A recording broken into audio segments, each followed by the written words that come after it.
Comenzamos esta noche con una oleada de frío extremo que vuelve a sacudir a los Estados Unidos. Una masa gélida que avanza con una fuerza inquietante y un silencio que estremece a las comunidades que encuentra a su paso. Un nuevo sistema proveniente del Medio Oeste se desplaza con lentitud, como si la tormenta misma dudara antes de atacar nuevamente. Mientras tanto, en un río cercano, múltiples accidentes revelan que lo observado por biólogos días antes no fue una ilusión ni un dato aislado. A lo largo del país, una serie de sucesos misteriosos está emergiendo con una sincronía demasiado precisa como para ser ignorada. Una congelación ártica, mucho más temprana de lo previsto, ha paralizado ciudades enteras, dejando tras de sí un silencio blanco que parece cubrir más que solo el paisaje. Desde las profundidades del río Mississippi, un ser extraño ha salido a la superficie, una criatura cuyo aspecto no se asemeja a nada registrado en la biología moderna. En el árido suroeste, el cielo se ha abierto de forma abrupta, desplegando una cortina de luz brillante que testigos describen como irreal, sobrenatural, incluso atemporal. Y en las formaciones rocosas de Utah, una vasija de cobre centenaria ha emergido de un cañón colapsado, como si la tierra misma se hubiera cansado de guardar secretos.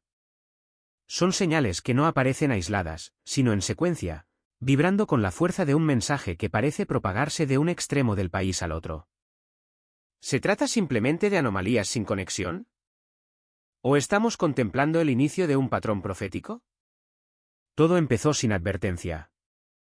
Una masa brutal de aire ártico descendió sobre Estados Unidos semanas antes de lo que el invierno permite. En pocas horas, ciudades desde Montana hasta Maine vieron caer las temperaturas entre 30 y 40 grados, dejando a residentes y expertos en un estado de desconcierto absoluto. Meteorólogos de larga trayectoria reconocieron que sus modelos habían fallado por completo. No supieron explicar cómo una tormenta tan extrema podía gestarse tan temprano, ni por qué había avanzado con una precisión tan inusual. Chicago, Minneapolis y vastas zonas del noreste quedaron sumergidas bajo condiciones de ventisca mucho antes de lo esperado. Las calles se borraron bajo espesas murallas de nieve. Los aeropuertos se sumergieron en un caos total mientras más de 1000 vuelos eran cancelados y el país observaba, impotente, cómo el invierno irrumpía como un intruso violento y apresurado. Las ráfagas de viento superaron las 80 millas por hora, lo bastante poderosas como para derribar árboles, partir líneas eléctricas y congelar barrios enteros en cuestión de minutos. Pero lo más inquietante no fue su intensidad sino su comportamiento.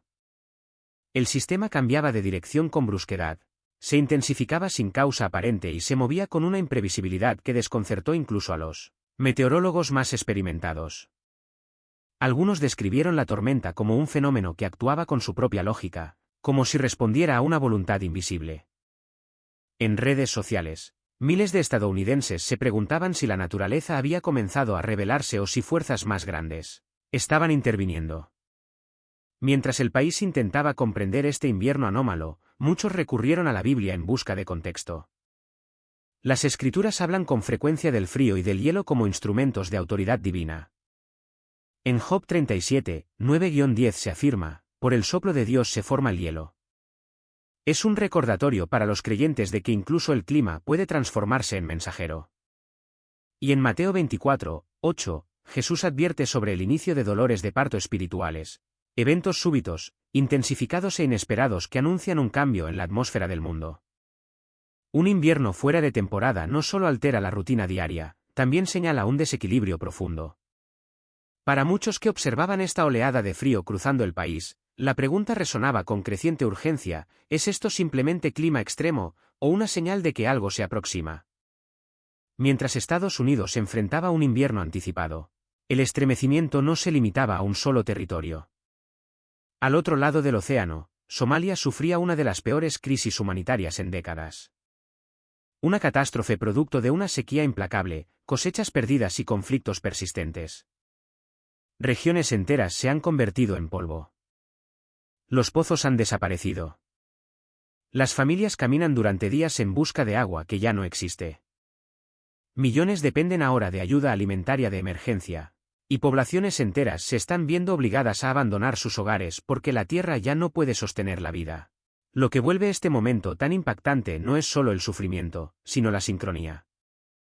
Mientras una nación se congela inesperadamente, otras arden bajo el peso de la escasez y la sed. Las escrituras advirtieron sobre un tiempo en el que el clima, las naciones y las personas gemirían al unísono, señalando que el mundo habría entrado en una temporada profética. Jesús habló de esta convergencia en Mateo 24, guerras, hambrunas, angustia entre las naciones y convulsiones ambientales ocurriendo simultáneamente. Por eso surge la pregunta inevitable: ¿somos testigos de crisis aleatorias o de los dolores de parto que Jesús anunció antes de su regreso? Mientras Somalia se agrietaba y se desecaba, el río Mississippi experimentó un fenómeno opuesto. Sus aguas crecieron repentinamente, arremolinándose y cambiando su curso. Al retirarse y avanzar con violencia, revelaron lo que había permanecido oculto durante generaciones.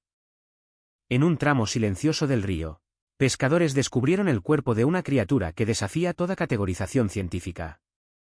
Un cuerpo alargado como el de una serpiente, pero una cabeza semejante a la de un dragón, con protuberancias óseas que parecían diseñadas para intimidar. La imagen se volvió viral al instante. Expertos de todo tipo intervinieron, pero sus conclusiones solo profundizaron el misterio. El cráneo no se asemejaba a un pez, una anguila, un reptil ni a ninguna especie prehistórica registrada. Los ancianos nativos, sin embargo, no se mostraron sorprendidos. Decían que el Mississippi siempre había sido un río de presagios, un lugar donde las cosas ocultas emergen cuando la naturaleza está inquieta. Después de las recientes inundaciones que erosionaron el lecho del río, muchos creen que esta criatura no llegó flotando, estaba allí desde tiempos ancestrales, esperando el momento en que la tierra decidiera revelarla. Y cuando la naturaleza muestra algo tan perturbador, la gente acude instintivamente al único texto que ha mencionado criaturas así desde tiempos remotos: la Biblia. En ella, seres de este tipo no aparecen como fantasías, sino como símbolos proféticos. Isaías 27:1 describe a Dios enfrentando a un gran monstruo marino. Y el Salmo 74, 13-14 recuerda la derrota de un dragón de las aguas en tiempos antiguos.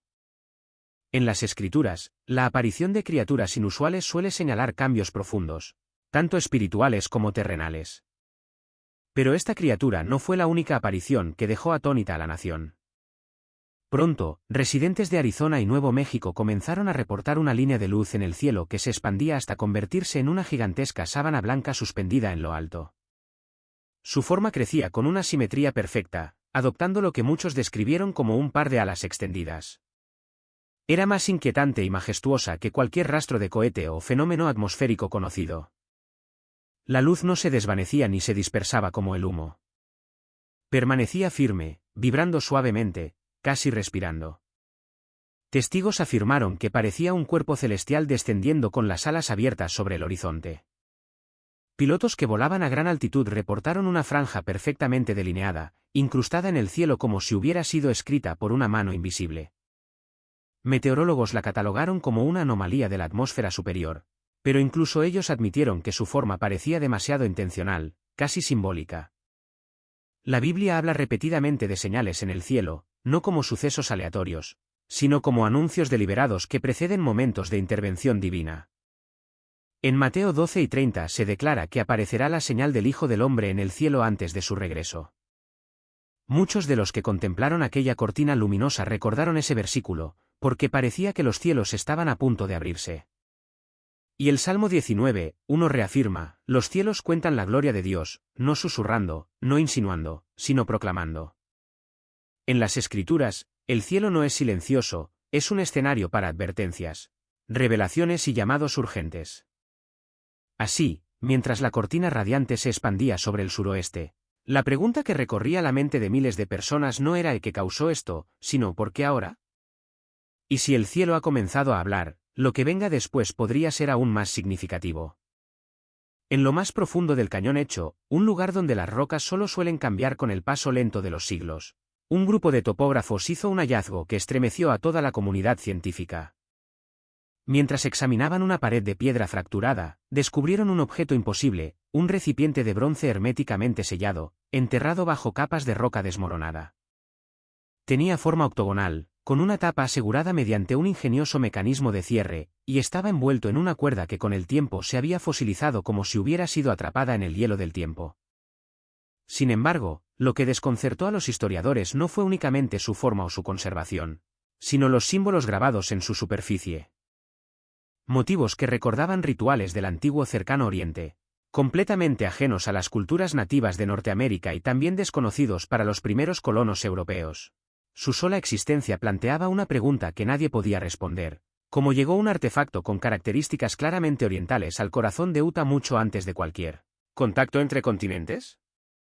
Algunos estudiosos creen que este recipiente fue sellado en un periodo de gran convulsión, destinado a descubrirse solamente cuando el mundo atravesara otra era de crisis. La Biblia habla de cosas que se sellan y se esconden, no para perderse, sino para ser recuperadas en el tiempo señalado por Dios. Jeremías 32:14 lo expresa sin ambigüedades: coloca estos documentos en un recipiente sellado para que puedan conservarse por mucho tiempo. Esto implica que existen advertencias, verdades y testimonios que Dios reserva para generaciones futuras, esperando el momento espiritual adecuado para revelarlos. El libro de Job añade una dimensión aún más profunda. Él revela lo que está oculto en tinieblas y saca a la luz las cosas escondidas. Cuando la Escritura habla de aquello que permanece oculto, no se refiere solo a secretos, sino a verdades que el propio Dios decide sacar a la luz cuando el mundo se acerca a un tiempo de transformación. A lo largo de la Biblia, cada vez que algo enterrado emerge inesperadamente de la tierra, ese acontecimiento señala que Dios está a punto de actuar de manera decisiva entre las naciones. Por eso surge la pregunta inevitable: ¿es este recipiente una simple casualidad o un recordatorio de que lo que fue sellado hace siglos está empezando a abrirse? Y esto, apenas en el comienzo de una serie de señales que se intensifican día tras día. En las últimas semanas, agencias estatales han confirmado la aparición de múltiples fisuras que desgarran vastas regiones del desierto estadounidense. Algunas se extienden por kilómetros, trazando líneas rectas a través del paisaje con una precisión que ha dejado atónitos a los geólogos. Muchas de estas grietas aparecen de forma súbita, en ocasiones durante una sola noche, dejando a los expertos incapaces de explicar cómo un terreno tan seco y compactado puede fracturarse con tal velocidad. Las imágenes satelitales revelan algo aún más inquietante. Varias de estas fisuras avanzan en líneas paralelas, casi perfectamente espaciadas entre sí, como si obedecieran un diseño, no a una tensión sísmica aleatoria. No se parecen a rupturas típicas, ni a fallas conocidas. En algunas zonas, el suelo se ha abierto tanto que ha creado dos plataformas separadas, levantando muros verticales donde antes la tierra permanecía plana y tranquila. Los residentes cercanos describen un silencio extraño justo antes de que el suelo se abra. No sopla el viento, no se oyen animales, no hay vibración alguna. Solo una quietud pesada, seguida por el crujido desgarrador de la tierra partiéndose. Dicen que se siente como si el desierto contuviera el aliento antes de romperse. La Biblia habla de un día en que la tierra se dividirá como señal de la cercanía del Señor. Zacarías 14:4 describe un rompimiento que irá de oriente a occidente en el momento del regreso de Cristo, una fractura tan grande que dividirá la tierra en dos. Aunque las fisuras de Arizona y Nevada no representan exactamente ese acontecimiento profético, su forma y patrón recuerdan de manera inquietante esa imagen bíblica, un desgarramiento repentino y direccional de la superficie terrestre. Jesús advirtió en Mateo 24:7 que habría terremotos en muchos lugares antes del último periodo de la historia. En griego, la palabra empleada no se refiere únicamente a terremotos tradicionales, sino también a la fractura del terreno, a la ruptura de la creación misma. Lo que ocurre en los desiertos del suroeste estadounidense no es simplemente un fenómeno geológico, es un reflejo sorprendentemente fiel de lo que la Escritura describe como uno de los signos que preceden grandes cambios. ¿Y si la Tierra comienza a dividirse, qué será lo próximo que revele? Mientras los desiertos se abrían, una señal completamente distinta apareció a miles de kilómetros de distancia. No provenía del suelo, sino del cielo. En el silencio de una noche florida, cientos de residentes salieron a sus patios al ver un enorme anillo rojo suspendido en lo alto. No se movía, no se distorsionaba, no parpadeaba. Permanecía allí, perfecto, circular, pulsando suavemente como un corazón en el firmamento. Durante casi 20 minutos, aquel halo carmesí brilló sin alterarse. Las grabaciones muestran familias enteras de pie en sus entradas, vecinos llenando las calles, personas deteniendo sus autos en las carreteras o saliendo de restaurantes, todos observando el cielo en absoluto silencio. Aquello no era una aurora. La latitud era demasiado baja. Tampoco era una reflexión de satélite, su simetría era demasiado perfecta. Y no podía ser un lanzamiento espacial, no había movimiento, ni estela, ni alteración atmosférica. Los científicos se apresuraron a clasificarlo como una anomalía de luz aérea, un fenómeno causado por partículas cargadas en la atmósfera superior. Pero incluso ellos admitieron que un anillo tan perfecto, tan estable y tan intensamente rojo, es casi imposible de producir de manera natural. El público no quedó convencido. En Internet, el nombre apareció de inmediato, la corona carmesí. Muchos consideraron que el título no podía ser más adecuado. A lo largo de la escritura, los signos rojos en el cielo han tenido siempre un significado de advertencia, momentos en los que Dios permite que el firmamento se convierta en un mensaje visible. Joel 2:31 lo declara con fuerza: la luna se volverá como sangre antes del día grande del Señor. Un signo rojo en el cielo ha sido, desde tiempos antiguos, un anuncio de interrupción divina, un recordatorio de que algo está cambiando en el reino invisible. Jesús también advirtió en Lucas 9:25 que habría señales en los cielos que causarían asombro y temor en las naciones. Lo que presenció Florida fue exactamente eso, un signo que nadie pudo categorizar, nadie pudo ignorar y nadie podrá olvidar. La pregunta ahora no es si el halo fue real, las grabaciones lo confirman sin duda, sino por qué apareció en este momento. En un año marcado por disturbios, incertidumbre y fenómenos inusuales, que los cielos desplieguen una corona carmesí parece menos una coincidencia y más un mensaje. ¿Y si el cielo comienza a coronarse de rojo, qué está anunciando al mundo? Mientras llega la Navidad de 2025, Estados Unidos atraviesa una temporada que pocos recuerdan haber experimentado antes. La economía se tambalea bajo la presión de la inflación. Las tensiones sociales se intensifican, los índices de criminalidad aumentan en varias ciudades y una sensación de agotamiento nacional pesa sobre millones de hogares. Las personas describen esta época como una pesadez que no se alivia ni con luces festivas, ni con música, ni con tradiciones. En medio de esta atmósfera inquietante, ha surgido algo inesperado. Iglesias de todo el país reportan un aumento repentino en reuniones de oración, llamados al altar y visitas silenciosas de personas que no habían entrado en un templo durante años. Los pastores dicen que los corazones se están ablandando, como si algo en lo profundo del espíritu colectivo del país percibiera que un punto de inflexión se acerca. Estos eventos, las tormentas heladas, la criatura fluvial, la luz celestial, el antiguo recipiente, el halo rojo, están despertando una sensibilidad espiritual largamente dormida. Los estadounidenses empiezan a hacerse preguntas que antes evitaban: ¿qué está pasando? ¿Por qué ahora? ¿Qué significa todo esto? Y en medio de esta ansiedad creciente, regresa una de las profecías más antiguas jamás pronunciadas. Isaías 9:6 declara: porque un niño nos es nacido, y su nombre será Príncipe de Paz. Aquella palabra fue dada originalmente a un pueblo sumergido en conflictos políticos, miedo e incertidumbre. Prometía que la verdadera paz no vendría de gobiernos, ejércitos o riquezas, sino de una persona, un Salvador, un rey que establecería justicia y calma en un mundo que se desmorona. Hoy, este mensaje resuena con una fuerza inquietante. Cuando la paz desaparece, el anhelo por el príncipe de paz se vuelve más agudo. Cuando el mundo se oscurece, su luz brilla con mayor intensidad. Y cuando las señales aumentan alrededor de la Navidad, la temporada que celebra su primera venida, muchos se preguntan si también están presenciando recordatorios de la segunda. A medida que los acontecimientos recientes irrumpen en pleno tiempo navideño, los estadounidenses no pueden evitar preguntarse qué significado profundo podría esconderse detrás de esta cascada de señales. Muchos se cuestionan: ¿por qué ahora? ¿Por qué en Navidad? ¿Por qué tantos signos en tan poco tiempo? Tal vez la respuesta se halle en la propia esencia de la Navidad, una época históricamente asociada con revelación, despertar y manifestación divina. Primero ocurrió en Belén, y según la fe cristiana, volverá a ocurrir algún día. Si la nación está siendo conducida nuevamente hacia el Príncipe de Paz, lo que viene después podría ser aún más trascendental que todo lo presenciado hasta ahora. Y por eso, quienes observan atentamente creen que el patrón está lejos de concluir. Cada fenómeno nuevo parece encajar como una pieza adicional dentro de un mosaico mayor, uno que se despliega con una precisión casi inquietante. Conforme los investigadores analizaron los hechos, notaron algo imposible de ignorar: ninguno de estos eventos se dispersó a lo largo del año.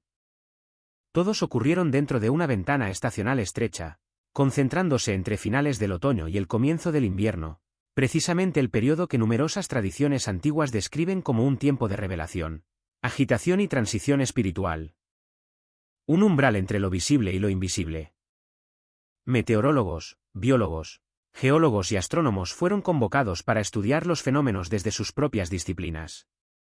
Cada campo logró ofrecer explicaciones parciales, fragmentos de lógica científica capaces de iluminar una parte del misterio, pero ninguno pudo negar la verdad central: algo está sucediendo de forma simultánea en áreas que normalmente no interactúan entre sí. La ciencia, cauta por naturaleza, reconoce la anomalía estadística, pero evita atribuirle un propósito. Sostienen que, en ocasiones, las coincidencias ocurren, pero aún así no pueden explicar por qué el clima, la biología, la geología y los fenómenos atmosféricos parecen hablar al unísono. Los estudiosos de la religión, por su parte, se muestran menos reservados.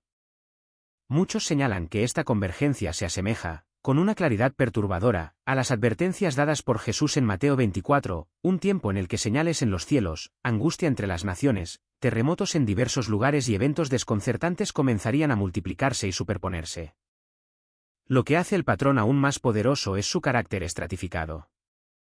La atmósfera produce luces y colores nunca antes documentados. La Tierra, silenciosa por siglos, se abre con grietas repentinas. Las aguas revelan criaturas desconocidas, como si el océano estuviera liberando secretos antiguos. El clima rompe las fronteras tradicionales de las estaciones. Y el espíritu humano, quizá el signo más revelador, se vuelve inquieto, ansioso, pero también sorprendentemente abierto a la oración. Jesús ofreció un marco claro para comprender esta convergencia: cuando vean todas estas cosas, sepan que Él está cerca, a las puertas, Mateo 12 y 33. No un signo aislado, no dos, sino un conjunto que aparece como piezas de un rompecabezas profético encajando una tras otra. Y Lucas 9 y 28 añade: cuando estas cosas comiencen a suceder, levanten la cabeza, porque su redención está cerca. No es un llamado al miedo, sino a la atención. A reconocer que el cielo y la tierra, en ciertos momentos de la historia, parecen unirse para anunciar un punto de inflexión. A lo largo de Estados Unidos, la tierra tiembla, el cielo emite señales, las aguas se agitan y los corazones despiertan. Vistos individualmente, estos hechos son extraños. Vistos en conjunto, se transforman en un mensaje que muchos ya consideran imposible de ignorar. Algo está creciendo, algo se está reuniendo, y las señales parecen aumentar en intensidad. Si estos signos acelerados realmente tienen significado, entonces no solo Estados Unidos, sino el mundo entero, podría estar entrando en una de las temporadas proféticas más cargadas de la historia humana. La Escritura enseña que antes de la intervención divina, la creación misma comienza a gemir, no en silencio, sino con contracciones crecientes. Así lo expresa Pablo en Romanos 8 y 22, toda la creación gime a una, como en dolores de parto, hasta ahora. Esto implica que la tierra, los cielos y las naciones sentirán la presión de un mundo que se acerca a una transformación. Por eso millones se preguntan: eco de templos, hogares y redes sociales, ¿está Cristo preparando su regreso? Si no fuera así, ¿cómo explicar la extraordinaria alineación entre los acontecimientos mundiales y las profecías antiguas pronunciadas hace miles de años? La Biblia contiene advertencias específicas para un tiempo como este. Segunda de Timoteo 3, 1 proclama: en los últimos días, vendrán tiempos peligrosos. Describe un colapso moral, conflictos constantes y una confusión espiritual que hoy resulta imposible pasar por alto. Ageo 2, 6 y 7 profetiza: haré temblar los cielos y la tierra, y todas las naciones. Un estremecimiento no solo físico, sino también espiritual, como si el mundo entero estuviera siendo obligado a despertar. Amós 3, 7 asegura que Dios no hace nada sin revelar sus planes a sus profetas, indicando que el aumento de señales no es aleatorio, sino deliberado.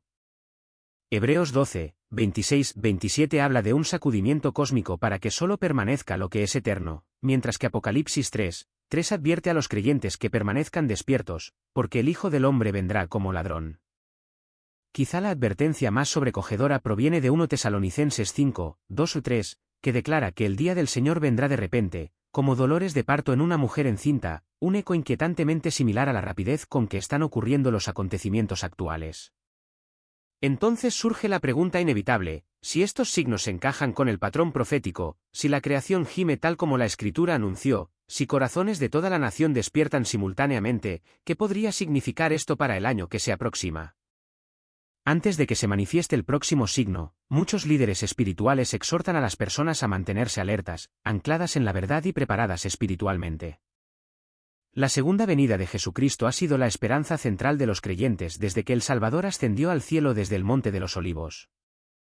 40 días después de su resurrección, reunido con sus apóstoles, completó la misión para la cual había sido enviado al mundo. Al ascender, 2 ángeles prometieron que aquel mismo Jesús regresaría de la misma manera. Desde entonces, cada generación de discípulos ha esperado su regreso con anhelo, reverencia y fe. Cuando Jesús vuelva, se manifestará con poder y gloria.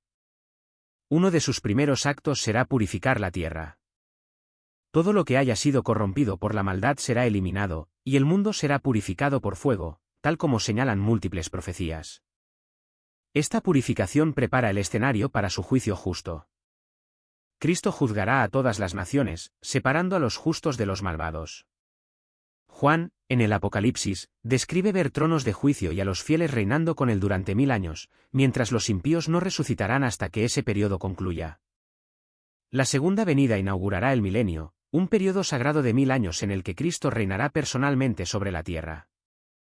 Los justos serán arrebatados para recibirlo, y el mundo finalmente experimentará la paz prometida por los profetas. Durante esta era, como enseñó Brigham Young, los templos cubrirán la tierra y los santos realizarán ordenanzas sagradas por sus antepasados. El conocimiento crecerá. Las familias serán selladas hasta Adán, y la cadena completa de autoridad del sacerdocio quedará restaurada desde el primer hombre hasta la última generación. Otro evento crucial será la culminación de la primera resurrección. Aquellos que vivieron fielmente y calificaron para la resurrección de los justos se levantarán de sus sepulcros y se unirán al Salvador. Esta resurrección comenzó con Cristo mismo y con los justos que aparecieron en Jerusalén y en el continente americano dando testimonio de su victoria sobre la muerte. Todos los que participen en esta resurrección heredarán gloria celestial. Después de ellos, serán resucitados los dignos de gloria terrenal, completando así la primera resurrección. Los impíos, tanto vivos como muertos, deberán esperar el juicio final y recibirán su destino conforme a la justicia eterna de Dios. Cuando Jesucristo regrese, tomará su lugar legítimo como Rey del cielo y de la tierra, y comenzará el capítulo más transformador en la historia humana. A lo largo de las Escrituras, se anuncia un futuro en el que Dios establecerá su reino de manera definitiva y Cristo gobernará con justicia perfecta y una paz que abarcará 1000 años.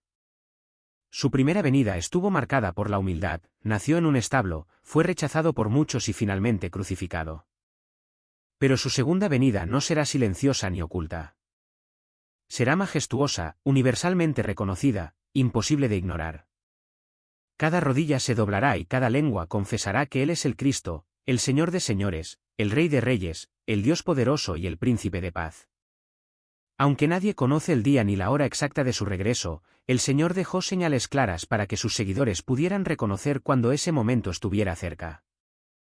Comparó estas señales con la higuera que, al brotar sus hojas, anuncia la llegada del verano. De la misma manera, cuando los acontecimientos profetizados comiencen a desarrollarse ante los ojos del mundo, sabremos que su venida está cercana, a las puertas.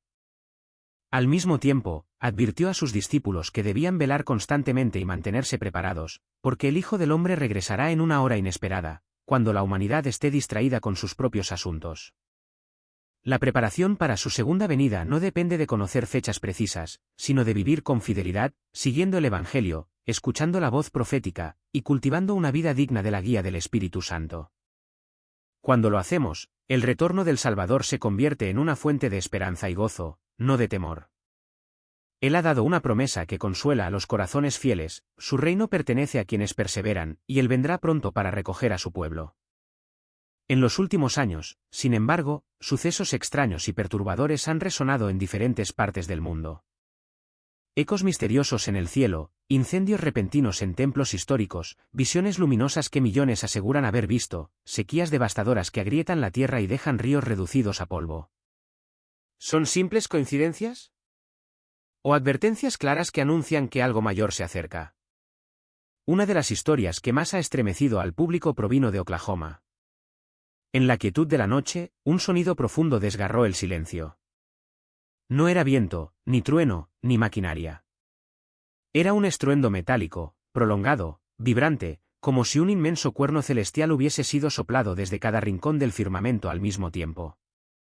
Las ventanas temblaron, las alarmas de los autos se activaron sin razón aparente, y muchos testigos aseguraron que incluso el aire parecía vibrar a su alrededor. Aquellos que salieron corriendo de sus casas afirmaban lo mismo, habían escuchado una trompeta. Las grabaciones aparecieron en cuestión de minutos. Se escuchaban pulsos rítmicos, notas que se elevaban y descendían como si un ser invisible estuviera tocando un instrumento gigantesco entre las nubes. Algunos dijeron que el sonido les atravesó el pecho, dejándolos paralizados por el asombro. No había tormentas, ni explosiones, ni actividad sísmica inusual. Solo un sonido que parecía venir del cielo mismo. Para muchos creyentes, la referencia bíblica fue inmediata. En 1 Tesalonicenses 4:16 está escrito: el Señor mismo descenderá del cielo con voz de mando, con voz de arcángel y con trompeta de Dios. Las trompetas de Oklahoma, para ellos, eran un eco inconfundible de esa profecía. Aunque algunos científicos hablaron de posibles variaciones atmosféricas o movimientos subterráneos, incluso ellos admitieron que nada de lo registrado encajaba con los informes. No había datos suficientes, no había explicación sólida. Un pastor local lo resumió así: la fe no se puede medir pero tampoco se puede ignorar cuando el cielo suena como profecía. Sin embargo, lo que ocurrió después fue aún más impactante. Cuando los ecos de la trompeta comenzaron a desvanecerse, testigos aseguraron que el cielo se abrió como si una mano invisible hubiera corrido un velo de nubes. Entonces apareció una figura luminosa, radiante, con forma humana y rodeada de una luz que hacía imposible apartar la mirada. Su silueta recordaba de manera inequívoca las representaciones de Jesús: ropajes de luz, un rostro sereno y majestuoso, y alrededor de él, entidades resplandecientes que muchos describieron como ángeles, con alas que parecían hechas de cristal y fuego. Los que presenciaron aquel espectáculo quedaron paralizados por la emoción. Algunos cayeron de rodillas sin poder contener el llanto. Otros levantaron las manos hacia el cielo sin decir una sola palabra, solo dejando que las lágrimas expresaran el impacto de lo que estaban viendo. Los teléfonos captaron cada momento. Las transmisiones en vivo se multiplicaron, y en cuestión de minutos, millones de personas en todo el país veían la misma escena: una figura gloriosa suspendida sobre Oklahoma, iluminando la noche con un resplandor sobrenatural. Para muchos, la visión se alineaba con las palabras de Apocalipsis 1:7, y aquí, viene con las nubes, y todo ojo le verá. No era una imagen borrosa ni un truco de luz. Era clara, definida, majestuosa.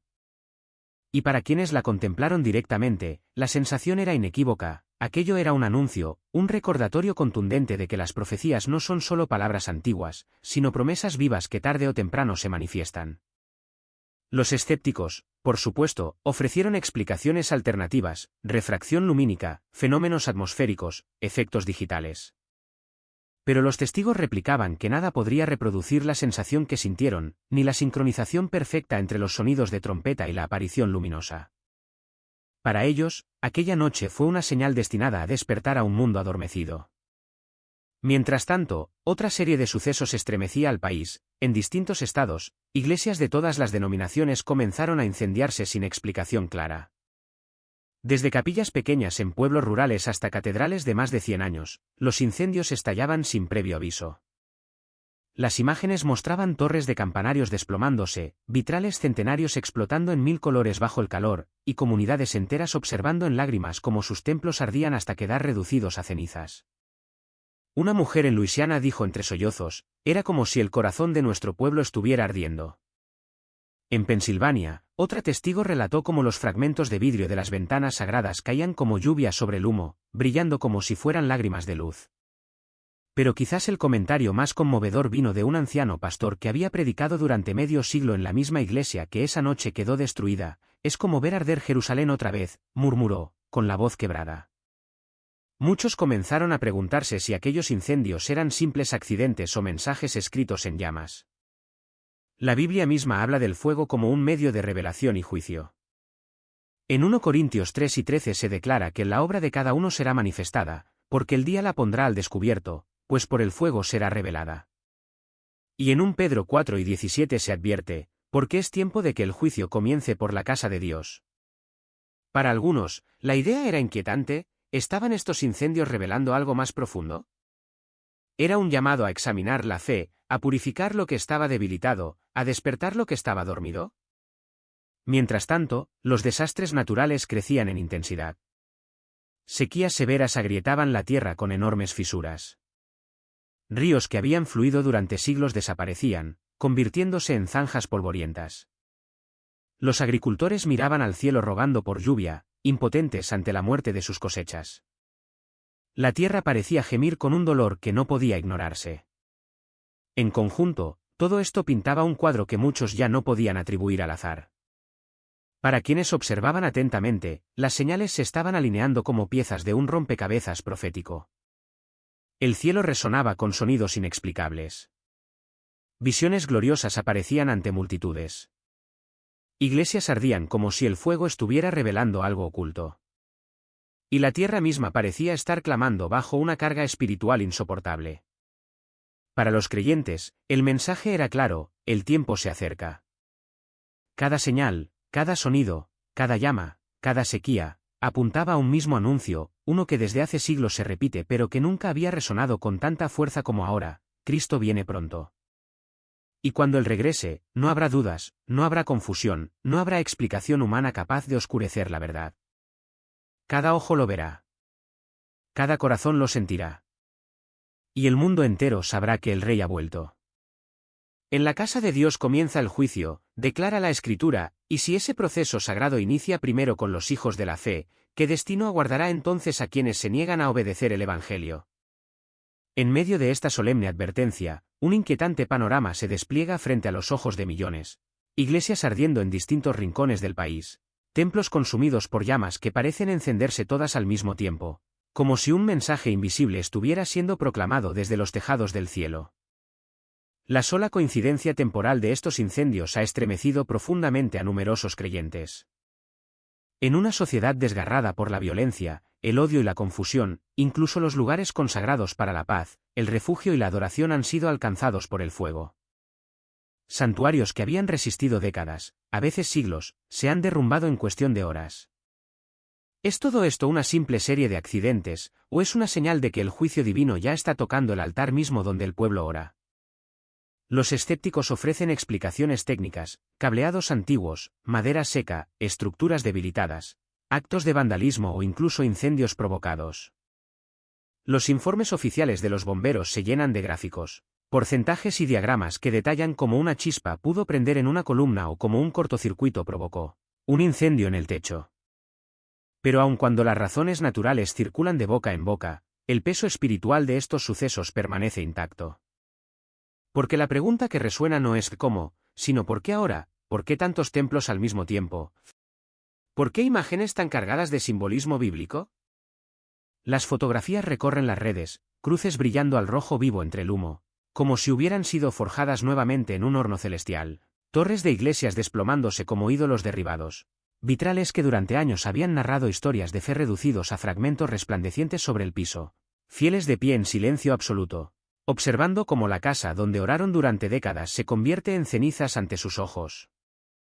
Para muchos creyentes, estas tragedias no son meras pérdidas materiales, son un llamado a despertar. El fuego, en la Biblia, no solo destruye, purifica, transforma, revela lo que estaba oculto. Así como el oro es sometido a la llama para ser refinado, así también la fe es puesta a prueba en medio de la adversidad. Quizás estas llamas no estén señalando únicamente la caída de edificios, sino la sequedad espiritual dentro de los corazones. El llamado, entonces, no es únicamente a reconstruir paredes de madera o piedra, sino a reconstruir el altar interno donde arde la devoción. Una iglesia sin fuego en su interior es ya una ruina, aunque sus paredes permanezcan en pie. La visión es clara: Dios no busca estructuras hermosamente adornadas con vitrales o piedra tallada, sino corazones encendidos con verdad, obediencia y amor genuino. Cuando los santuarios terrenales arden, recordamos que el verdadero templo no está hecho por manos humanas. Debe levantarse día a día dentro de nosotros mismos, en oración, en arrepentimiento, en obediencia. Y en ese punto, surge la pregunta que persiste con fuerza: ¿son estos incendios simples tragedias?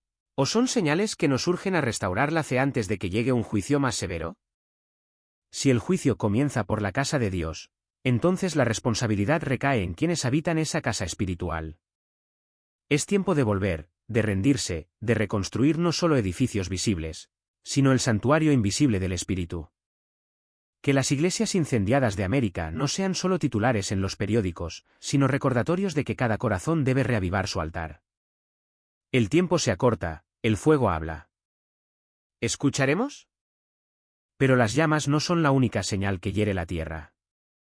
Ahora, una sequía devastadora asola vastas regiones de los estados occidentales y las planicies del sur. La tierra se marchita bajo un sol implacable. Ríos que durante generaciones corrieron con fuerza hoy yacen secos, convertidos en cicatrices de barro agrietado.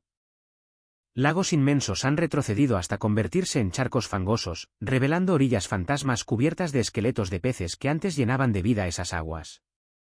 Los agricultores caminan por campos donde antes crecían cosechas abundantes.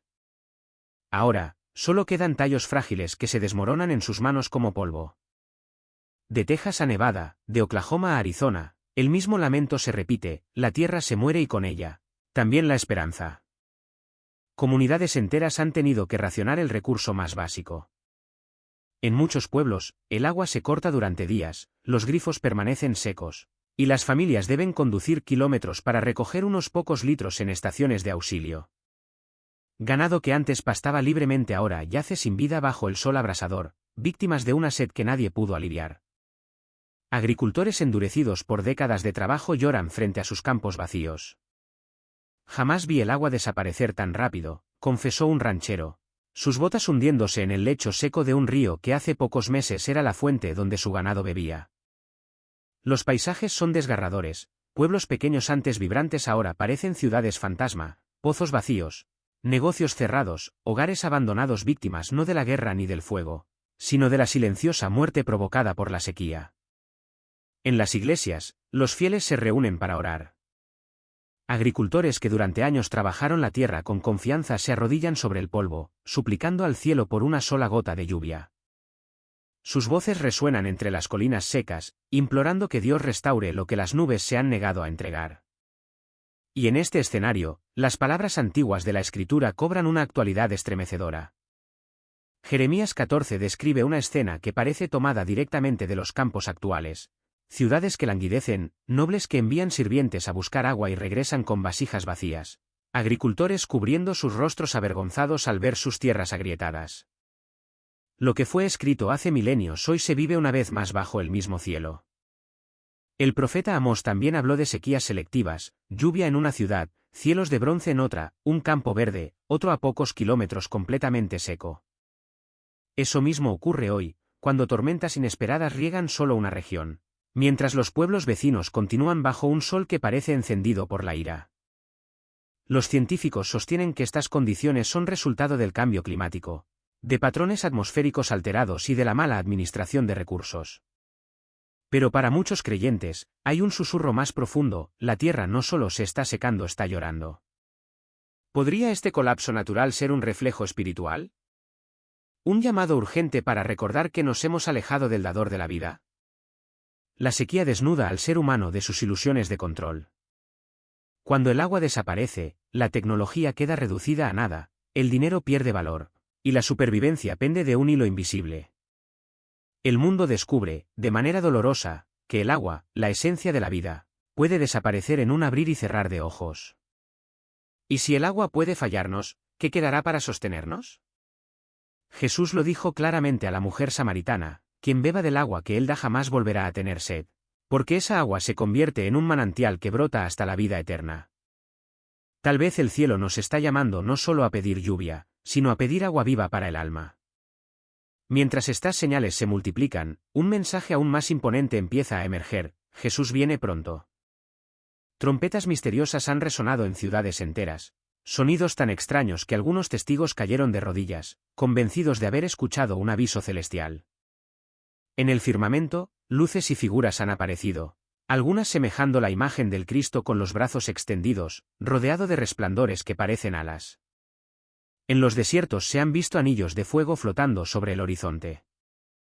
Y mientras tanto, iglesias arden, cruces brillan entre cenizas, ríos se secan, cosechas mueren y agricultores lloran sobre su tierra quebrada. No son eventos aislados. Son piezas de un rompecabezas que encajan en una misma advertencia: el tiempo se está acabando.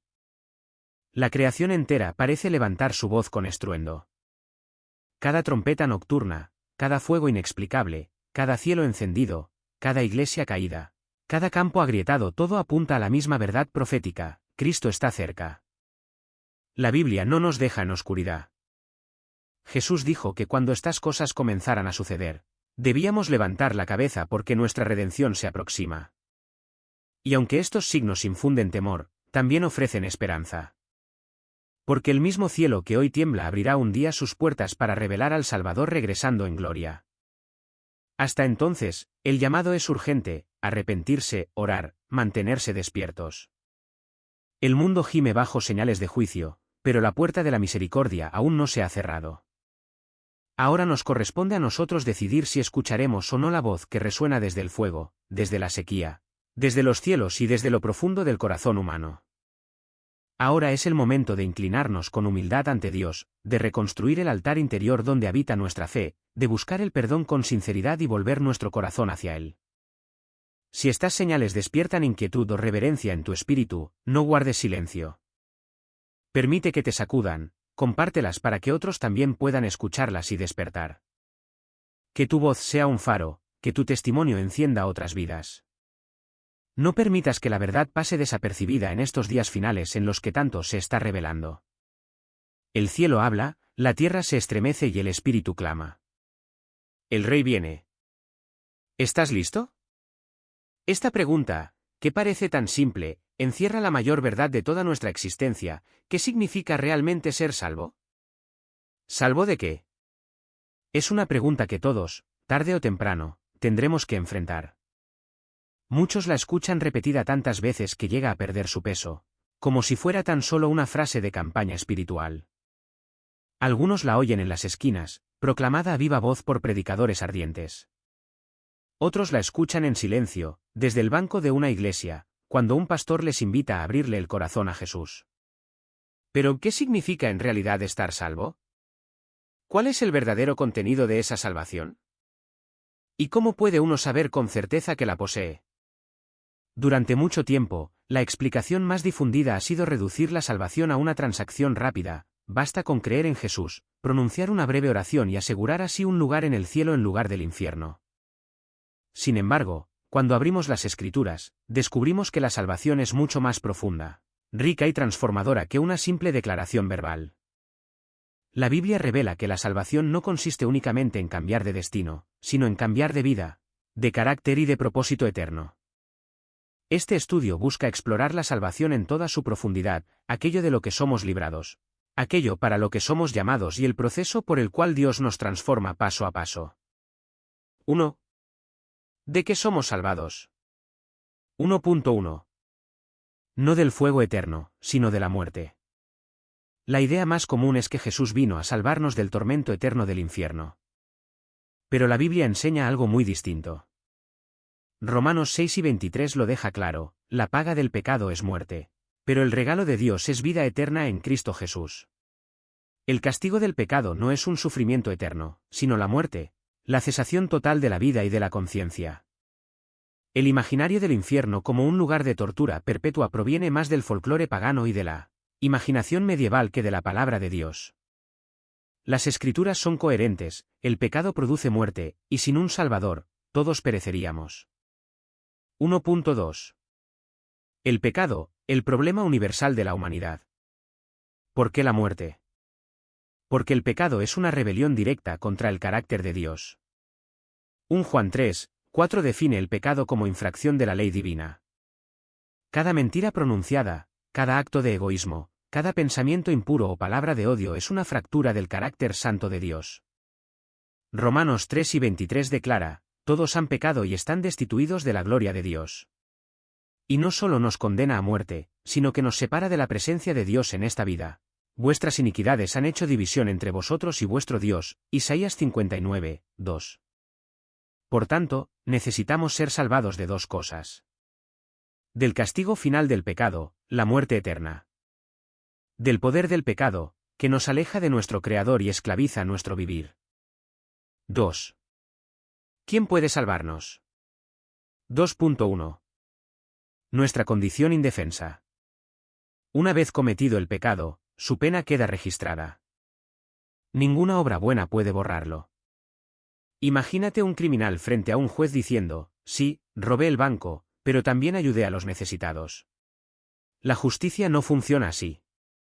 El delito exige sentencia.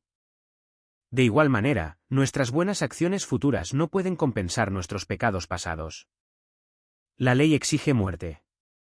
Por eso la salvación jamás puede ganarse por mérito humano. Efesios 2, 8-9 lo afirma con claridad, es por gracia. 2.2.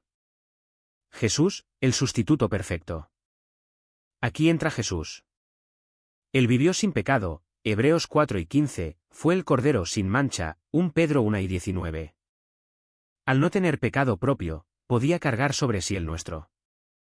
En la cruz llevó la culpa de todos, él mismo llevó nuestros pecados en su cuerpo sobre el madero.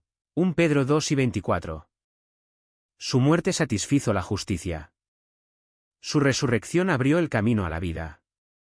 Porque es creador, Juan 1, 3, y Dios eterno, su sacrificio tiene valor ilimitado, suficiente para toda la humanidad. Así, la obediencia de un solo hombre deshizo la desobediencia de Adán, Romanos 5 y 18. Por eso Él es llamado Salvador, porque nos rescata de la pena del pecado, nos reconcilia con Dios y asegura nuestra esperanza eterna. 3. Conceptos erróneos sobre la salvación. 3.1. La oración del pecador como atajo. Muchos son instruidos a repetir una breve oración invitando a Jesús al corazón. Aunque la fe sincera es esencial, la Escritura nunca presenta esta oración como el proceso completo de salvación. Cuando en Pentecostés la multitud preguntó, ¿qué debemos hacer? Pedro no respondió, repitan esta oración. Respondió, arrepentíos y bautícese cada uno y recibiréis el don del Espíritu Santo, Hechos 2 y 38. La salvación implica fe, sí, pero también arrepentimiento, bautismo y recibir el Espíritu. 3.2. Una vez salvo, siempre salvo. Otra creencia extendida dice que una vez salvo, uno jamás puede caer. Sin embargo, Hebreos 6 advierte que algunos, habiendo sido iluminados, pueden apartarse deliberadamente. Jesús mismo declaró, el que persevere hasta el fin, ese será salvo, Mateo 12 y 13. La salvación es un camino, no solo un momento. 4. Los pasos del proceso de salvación. 4.1.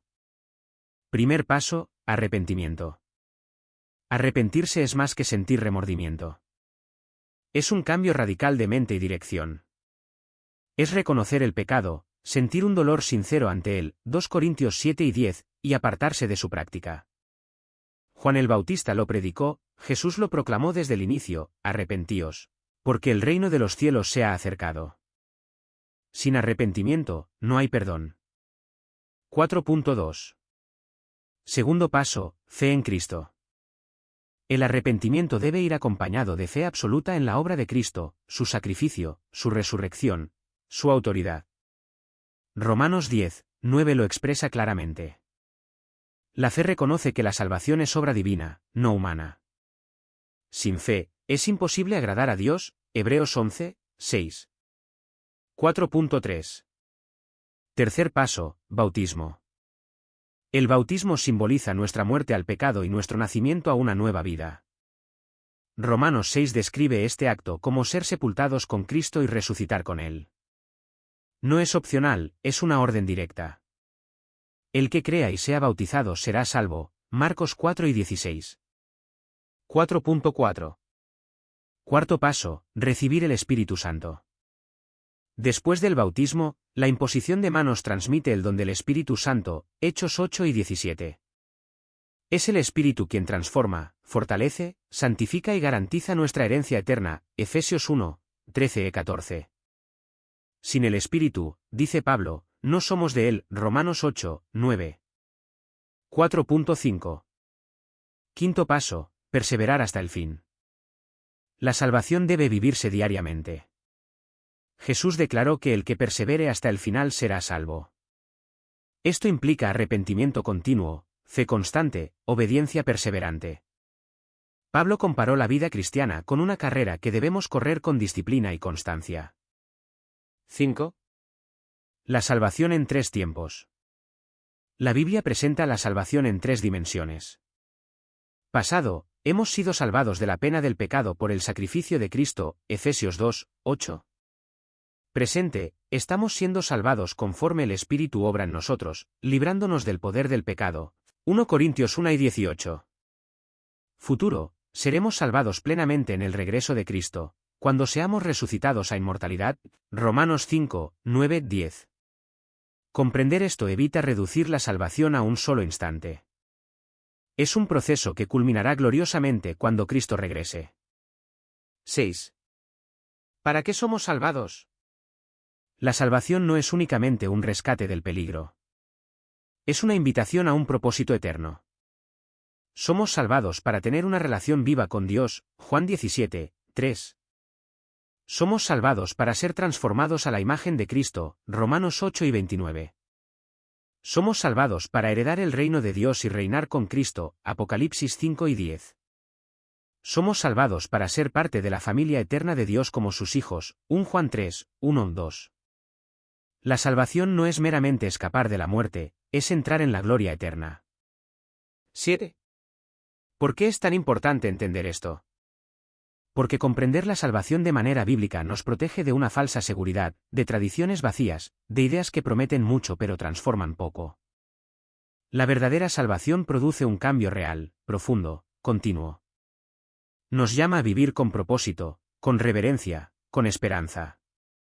Y sobre todo, nos prepara para la pregunta final que cada uno debe responder: ¿estás listo para el regreso del Rey? El cielo habla. La tierra tiembla. El Espíritu llama.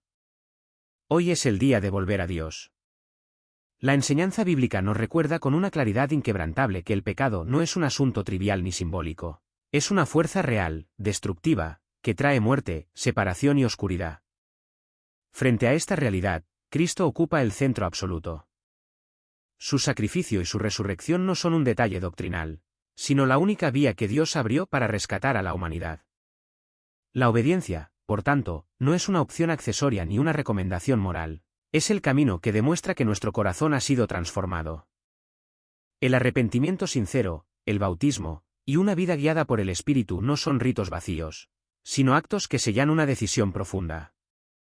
La perseverancia, asimismo, es indispensable, porque la salvación no se completa hasta que seamos glorificados.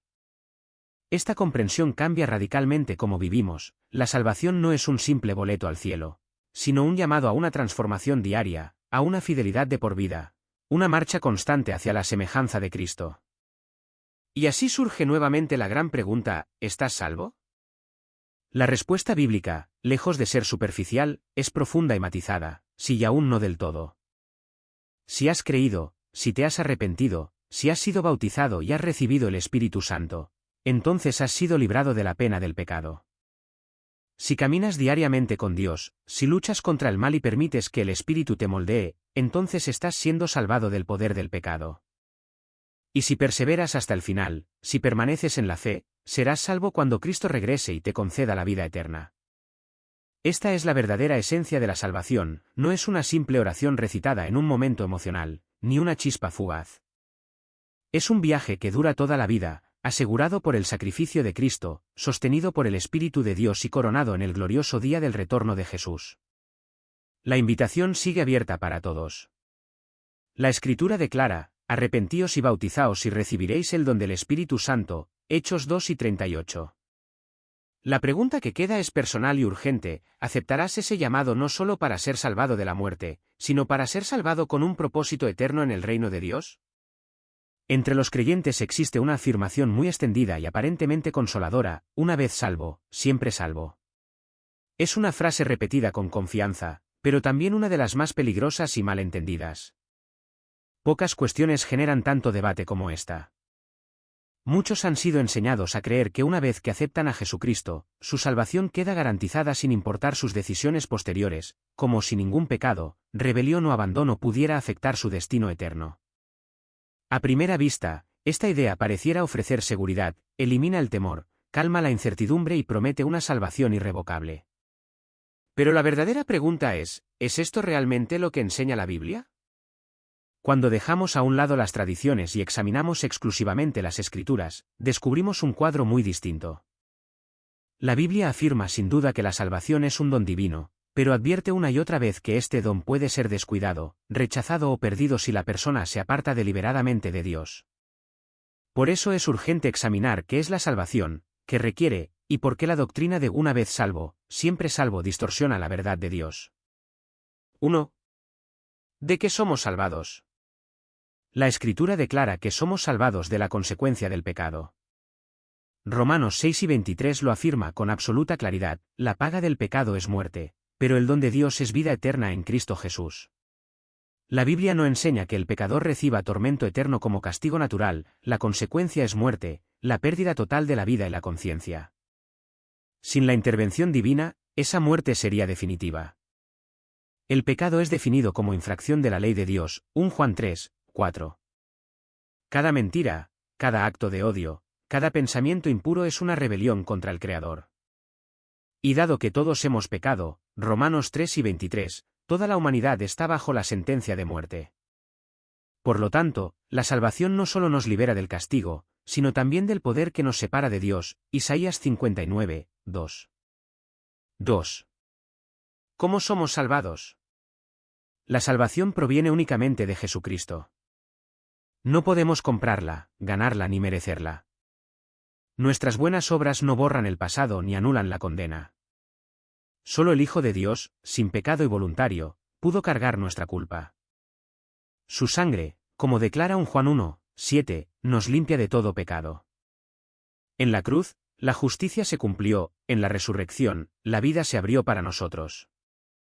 Pero aunque la salvación es un regalo, la Biblia exige una respuesta humana clara. Hechos 2 y 38 establece los pasos: arrepentirse, ser bautizado y recibir el Espíritu Santo. Arrepentirse es apartarse del pecado, no continuar en él. Creer es confiar plenamente en el sacrificio de Cristo. Bautizarse es enterrar la vieja vida y resucitar espiritualmente. Recibir el Espíritu es permitir que Dios habite en nosotros y nos capacite para perseverar. Nada de esto es opcional, es el corazón del proceso de salvación. 3. El problema de una vez salvo, siempre salvo. Esta doctrina reduce el Evangelio a un solo momento: creer. Pero la Biblia jamás separa la fe de la obediencia, del arrepentimiento o de la perseverancia. Santiago afirma con firmeza: la fe sin obras está muerta. Un evangelio que promete salvación eterna sin transformación no es el Evangelio de Cristo, sino una versión incompleta que deja a las personas espiritualmente vulnerables. Además, algunos malinterpretan la gracia como un permiso para pecar. Pero Pablo responde con fuerza: ¿persistiremos en el pecado para que la gracia abunde? De ninguna manera. La gracia no es licencia para desobedecer, es poder para ser transformados. 4. La salvación es un proceso, no un instante. Las Escrituras presentan 3 tiempos de salvación. Hemos sido salvados por la obra de Cristo. Estamos siendo salvados a medida que el Espíritu nos transforma.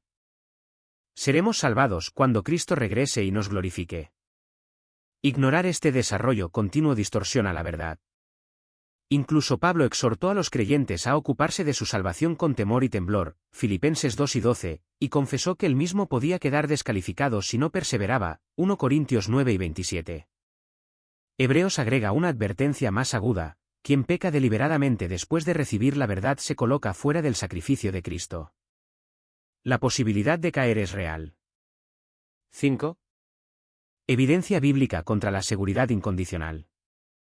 El Antiguo Testamento muestra que Israel fue salvado de Egipto, pero muchos murieron en el desierto por su incredulidad. La salvación empezó, pero no se completó en ellos.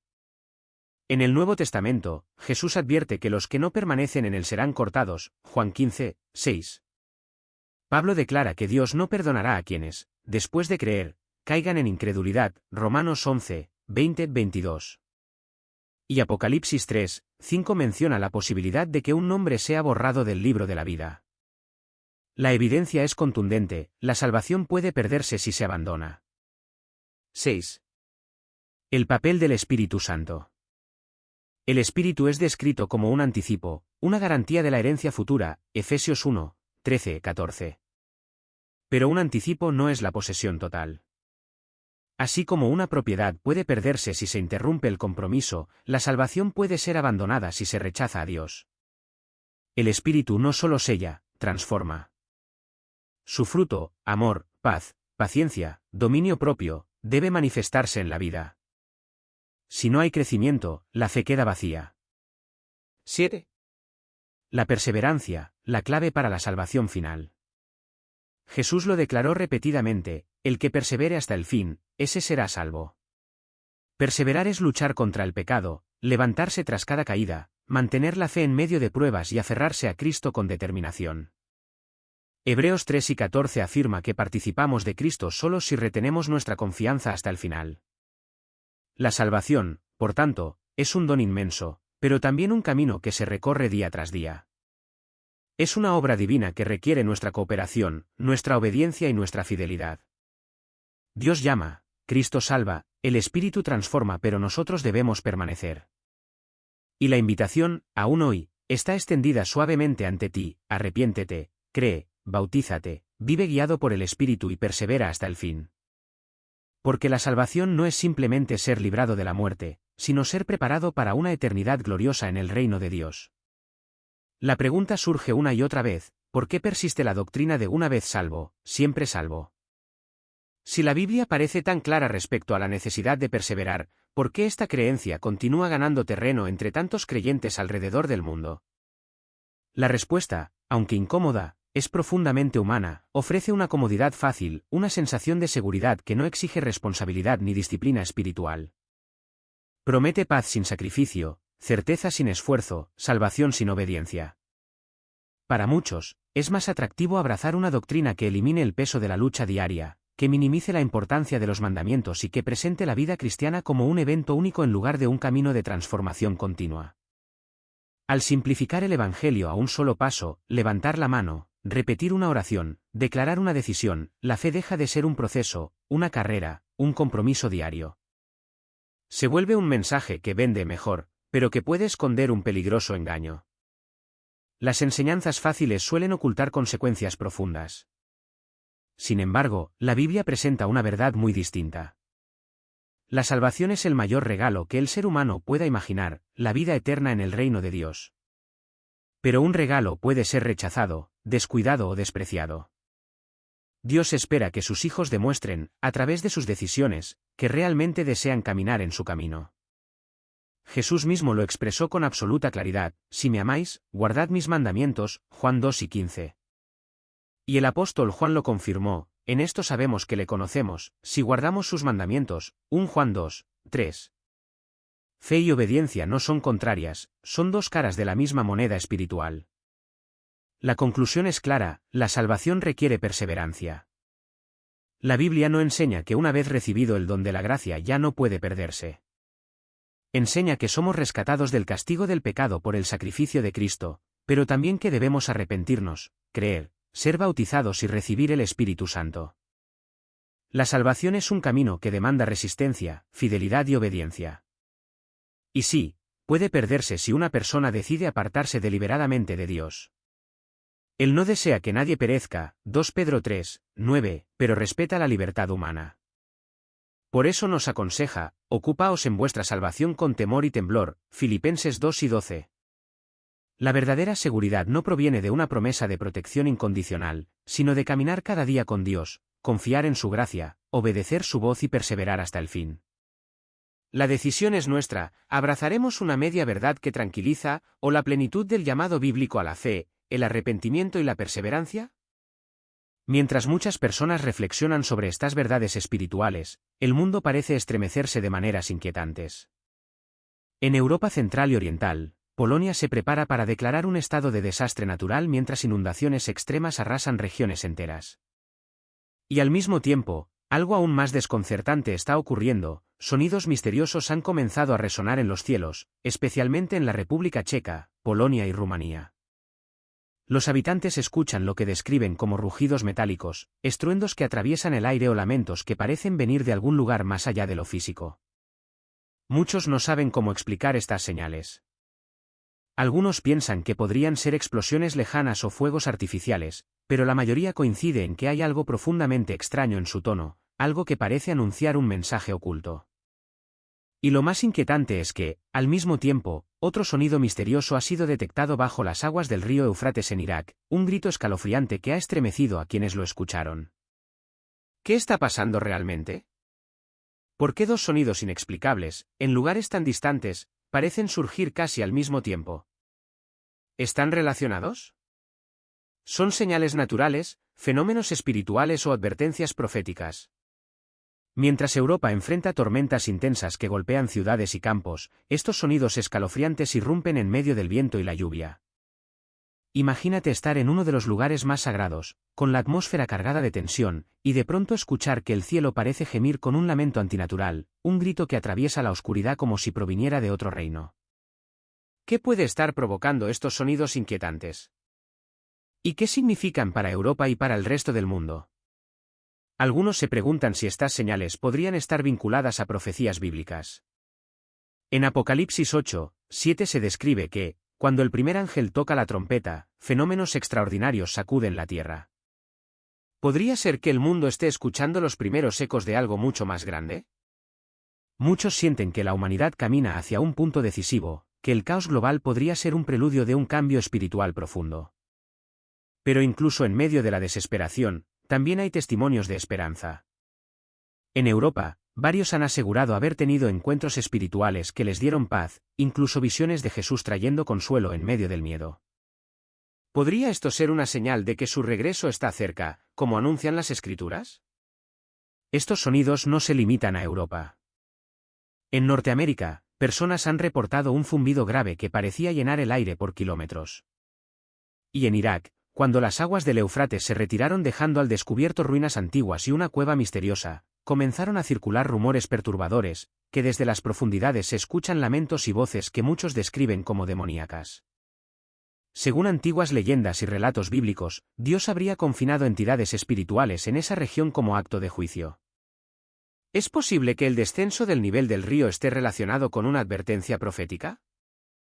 Para algunos, el secamiento del Éufrates simboliza el despertar de fuerzas ocultas, un presagio de un conflicto espiritual entre el bien y el mal. La idea de que seres poderosos podrían quedar libres genera temor, pues según textos sagrados, su liberación podría traer caos, destrucción o desorden global. Además, existe otra teoría, que los sonidos podrían ser las voces de los 4 ángeles caídos mencionados en Apocalipsis, que están atados precisamente en el Éufrates. La Biblia dice que, cuando sean liberados, desencadenarán un evento que provocará la muerte de un tercio de la humanidad, liderando un ejército de 200 millones. No se sabe si ese ejército será literal, espiritual, tecnológico o simbólico. Lo único seguro, según la profecía, es que ocurrirá. En Apocalipsis 9:14-15 se declara que el sexto ángel recibe la orden de liberar a los 4 seres confinados en ese gran río. Su misión será ejecutar un juicio que abarcará un periodo específico, una hora, un día, un mes y un año. Las Escrituras también afirman que en los últimos tiempos criaturas de un abismo profundo serán liberadas, no por iniciativa propia, sino porque un ángel, o un ser caído, recibirá la llave para abrir ese pozo en el momento exacto señalado por Dios. ¿Qué significan entonces estos sonidos que estremecen al mundo? ¿Advertencias? ¿Fenómenos naturales? ¿Manifestaciones espirituales? Nadie lo sabe con certeza. Pero una cosa sí parece clara: la humanidad está siendo llamada a reflexionar, a despertar, a mirar más allá de lo visible. Cuando el cielo gime, cuando los ríos parecen hablar, cuando la tierra se estremece, tal vez no se trate solo de ruido. Tal vez sea un recordatorio de que la historia humana se acerca a capítulos decisivos. Y aunque pueda haber temor en el ambiente, también hay esperanza para quienes caminan en fe. Porque Jesús dijo: «Yo soy el Alfa y la Omega, el principio y el fin», Apocalipsis 21:6. En él hay verdad. En él hay paz. y en él, incluso en los tiempos más oscuros, siempre hay esperanza. El libro del Apocalipsis nos abre una ventana estremecedora hacia lo sobrenatural, revelando escenas que desafían nuestra comprensión humana. En Apocalipsis 9:1 se nos dice: el quinto ángel tocó la trompeta, y vi una estrella que cayó del cielo a la tierra, y se le dio la llave del abismo. Unos versículos más adelante, en Apocalipsis 9:3, se describe que, al abrirse aquel abismo, surgió un humo espeso, y de entre ese humo emergieron criaturas semejantes a langostas, investidas con un poder comparable al de los escorpiones de la tierra. Esa imagen, casi imposible de concebir, anuncia una irrupción de seres cuya misión es traer dolor, juicio y estremecimiento sobre la humanidad. Estas criaturas, envueltas en misterio, no son simples símbolos poéticos. El texto indica que un ángel descenderá del cielo, abrirá el abismo y liberará seres que quizás existen en una dimensión que nuestros ojos aún no pueden ver. Aunque no podemos afirmar su naturaleza exacta, la descripción bíblica deja claro que su liberación marcará un punto decisivo en los acontecimientos finales. Algunos estudiosos incluso consideran que estos seres podrían estar relacionados con los gigantes y seres híbridos mencionados en Génesis, fruto de la unión entre los ángeles caídos y las hijas de los hombres. Ya sea que estas descripciones sean literales o simbólicas, el mensaje es inequívoco: la humanidad se acercará a un tiempo de convulsión sin precedentes, un tiempo que apunta hacia la culminación del plan profético de Dios. En medio de estas reflexiones bíblicas, muchas personas han comenzado a comparar fenómenos misteriosos modernos, como sonidos extraños captados tanto en Europa como en las cercanías del río Éufrates. En Europa, estos sonidos han sido reportados en diversos países, sin una explicación concluyente. Mientras tanto, en la región del Éufrates, los ruidos adquieren un peso cultural y espiritual mayor, pues esa zona está íntimamente ligada a antiguas profecías bíblicas, especialmente aquellas relacionadas con los 4 ángeles atados junto al río según el libro de Apocalipsis. Las diferencias entre ambos fenómenos son claras: los sonidos europeos parecen desconectados de contextos religiosos específicos, y con frecuencia se asocian a teorías que tocan lo sobrenatural o incluso lo extraterrestre. Por el contrario, el sonido del Éufrates se inserta directamente en un marco espiritual y profético que ha acompañado a las culturas del Medio Oriente por siglos. Sin embargo, también existen semejanzas dignas de notar. Ambos fenómenos comparten un origen desconocido que ha despertado desconcierto mundial. Y ambos, en distintos círculos, se interpretan como señales apocalípticas, alimentando la sensación de que el mundo está entrando en una fase de transformación profunda. Para muchos creyentes, estos acontecimientos podrían estar alineados con las antiguas advertencias que la Biblia ofrece sobre el final de los tiempos. Jesús mismo, en Mateo 24, nos proporcionó claves esenciales para discernir el avance de los últimos días: muchos vendrán en mi nombre diciendo, yo soy el Cristo, y engañarán a muchos. Oiréis de guerras y rumores de guerras. Nación se levantará contra nación, y reino contra reino. Habrá hambres, pestes y terremotos en diversos lugares. Y todo esto será apenas el comienzo de dolores. Estas palabras revelan un incremento de falsos líderes espirituales, un aumento de conflictos mundiales y un crecimiento de desastres naturales y plagas, señales que parecen resonar con el clima actual del mundo. No obstante, Jesús también nos advierte que estos eventos, por más alarmantes que sean, no representan el fin inmediato, sino el inicio de un proceso. Algunos interpretan cada terremoto, cada conflicto político y cada ataque contra Israel como indicadores definitivos del fin inminente. Pero la Escritura nos llama a la prudencia: estos hechos pueden ser señales, pero no necesariamente son pruebas concluyentes de que hemos alcanzado el punto final. El apóstol Pablo profundizó en este tema al afirmar que los últimos días estarían marcados por un aumento dramático de enseñanzas engañosas. En 1 Timoteo 4:1 declara que muchos se apartarán de la fe, siguiendo espíritus engañosos y doctrinas peligrosas. Y en 2 Timoteo describe esos tiempos como días peligrosos, caracterizados por la creciente maldad humana y por el rechazo de la verdad. Otros textos, como 2 Tesalonicenses 2, advierten sobre una futura rebelión y engaños que envolverán al mundo. Además de estas señales espirituales, otras profecías apuntan hacia eventos concretos, como la posible reconstrucción del templo judío en Jerusalén, una intensificación del odio global hacia Israel y el creciente impulso hacia estructuras de gobierno mundial unificado. Entre todas estas señales, una destaca sobre las demás: la existencia de la nación de Israel. En 1948, después de casi 2 milenios, Israel renació como Estado soberano, cumpliendo promesas ancestrales dadas a Abraham acerca de una herencia eterna. Ezequiel profetizó que Israel experimentaría una resurrección tanto física como espiritual, y ver a esta nación restaurada en su tierra es, para muchos expertos en profecía, uno de los indicadores más significativos de que se están cumpliendo los tiempos del fin. Libros como Daniel y Apocalipsis colocan a Israel en el centro de los eventos finales, lo que hace que su existencia moderna tenga un profundo peso profético. A pesar de todas estas advertencias y señales, la Biblia nos insta a no caer en el pánico ni en interpretaciones apresuradas. Dios nos ha dado suficiente información para mantenernos vigilantes y preparados, pero no para sumirnos en el miedo. Nuestra actitud debe ser la de quienes esperan con esperanza, proclamando desde lo profundo del corazón: ven, Señor Jesús. Apocalipsis 10 y 20.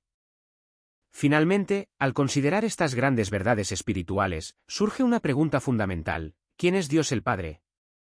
La Biblia enseña que existe un solo Dios, eterno y todopoderoso, que se revela en tres personas igualmente divinas: el Padre, el Hijo y el Espíritu Santo.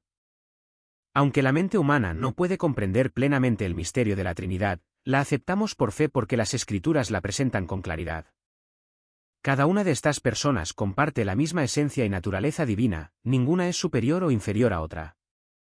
Dios el Padre, la primera persona de la Trinidad, es Espíritu infinito y personal. Ha sido Padre desde la eternidad, no solo en su relación única con el Hijo, sino también con su pueblo escogido. Aunque Dios no es hombre ni mujer, la Biblia utiliza pronombres masculinos para expresar su autoridad, su protección y su cercanía paternal. Al mismo tiempo, algunos pasajes lo describen con imágenes maternales que transmiten su ternura, cuidado y compasión ilimitables. Este Dios, eterno y lleno de amor, dirige la historia hacia su conclusión perfecta. Él sostiene a su pueblo, advierte al mundo y revela señales para que los corazones permanezcan vigilantes. En medio de sonidos misteriosos, conflictos globales y cambios drásticos en la humanidad, su mensaje sigue siendo el mismo: prepárate, mantente firme y no temas. Porque Él reina, Él guía, y Él cumplirá cada una de sus promesas.